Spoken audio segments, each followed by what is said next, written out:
The Norwegian Nobel Committee has decided that the Nobel Peace Prize for 2012 is to be awarded to the European Union. Is it already official? Yes, it's official. Yes, it's confirmed. I'm a very happy man. You're a very happy man. Can you tell us?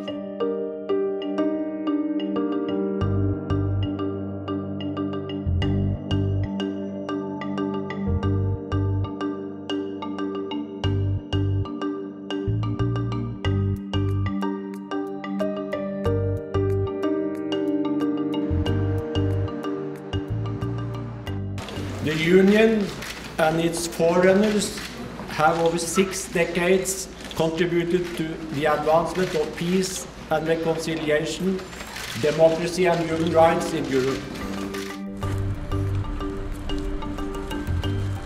We are all very proud that we received this Nobel Prize, a recognition of the work of the European Union as a peacemaker. It was with great emotion that I received the news of the award of the Nobel Peace Prize to the European Union.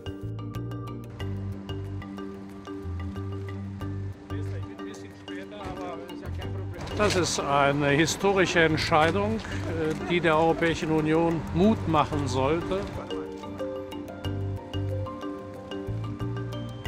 We had some information about the EU being among the most probable candidates for winning the prize this year.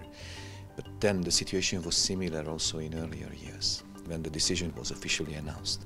The first reaction was total, I would say, jubilation.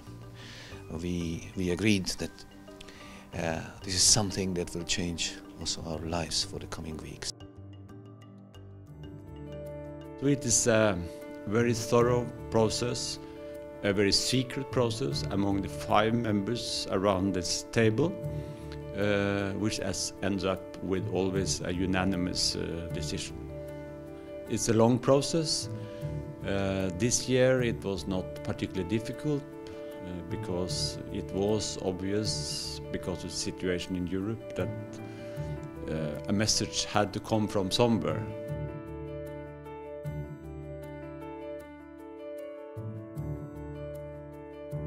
It was a very interesting coincidence that the painting was consisting of 12 rectangles, and jokingly they asked me if I had some clue who had got the prize before them.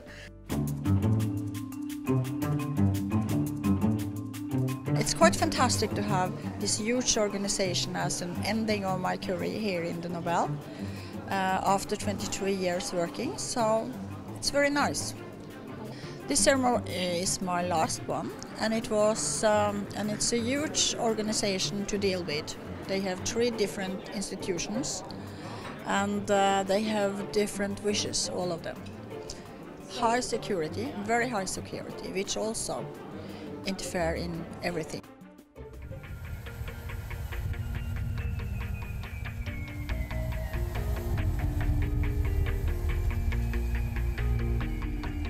Normally they arrive the day before. They have a press conference, which is always a big thing for the press, a huge show up from the press. And then they go to this room to sign all the formal documents so that they can receive the gold medal, which is a real gold medal, and the prize money.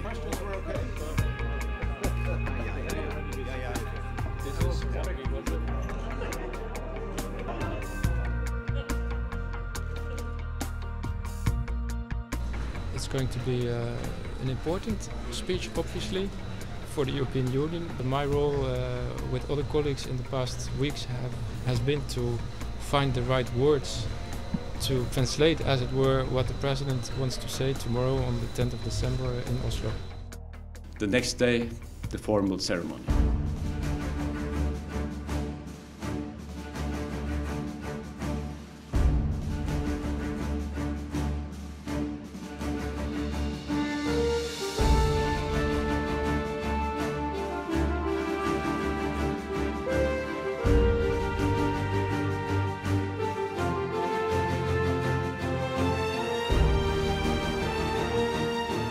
We not only received 3 presidents representing the European Union, we also received 20 heads of state.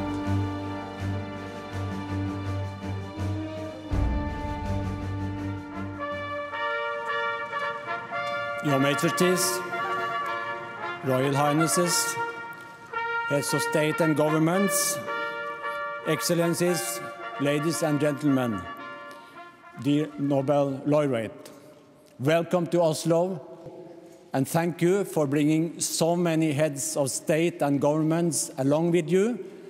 Congratulations with the prize.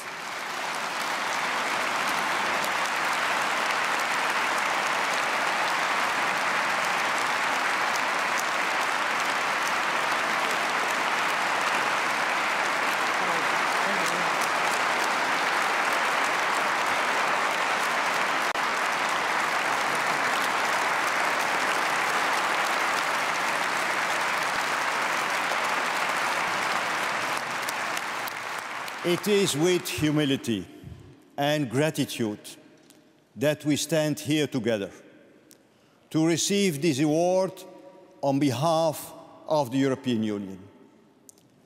At a time of uncertainty, this day reminds people across Europe and the world of the Union's fundamental purpose to further the fraternity between European nations, now and in the future, through constant negotiations on ever more topics between ever more countries.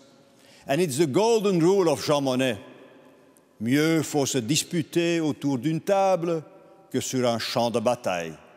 Better fight around the table than on a battlefield. Ich bin ein Europäer. Je suis fier d'être européen. I'm proud to be European.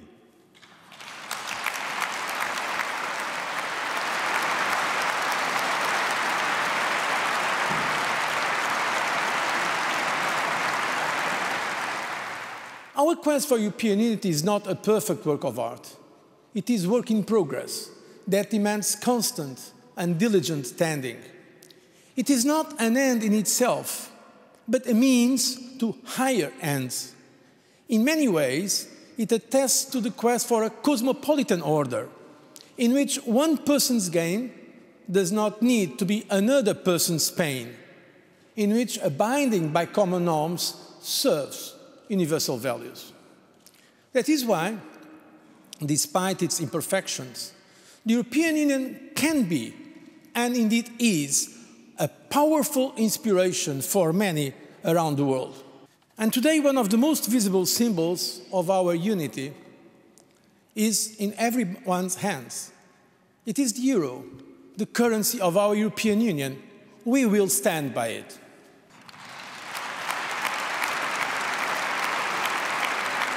After the Second World War, the reconciliation between Germany and France laid the very foundations for European integration. The reconciliation between Germany and France is probably the most dramatic example in history to show that war and conflict can be turned so rapidly into peace and cooperation.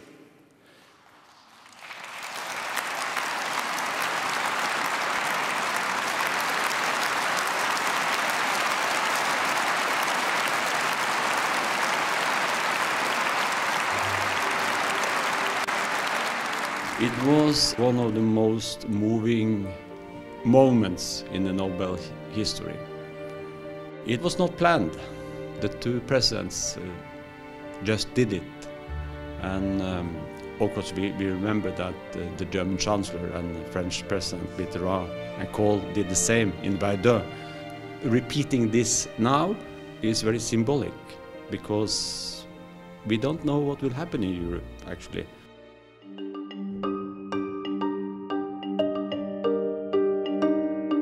It is a fabulous tradition, and it goes back nearly 2 decades now, that after the laureates receive the Nobel Peace Prize, we have an opportunity to sit down with them and talk for an hour in a live broadcast that's seen all around the world, giving them a chance to explain their work and their views news of the prize and also giving people a chance to learn a little bit more, inevitably, about some of the most interesting people and some of the most important work that's being done anywhere in the world. And after that is this traditional dinner at the Grand Hotel, and with the torchlighting passing the hotel and the suite where the prize winners are living. Yesterday it was a huge crowd there, actually bigger than what is normal, and that was very good for us in the committee to see. It went very well. I think it is one of the most important days in the Nobel history, because this prize is really about what Alfred Nobel wrote in his will, namely about fraternity between nations and having peace congresses, which was very important at the time when he lived. Today, a peace congress is really to sit around the table, find compromises. And in that respect, the European Union has been a continued peace congress. I think the European Union has a lot of chances, but only if we stick together and if we not allow that we are divided in 27 pieces.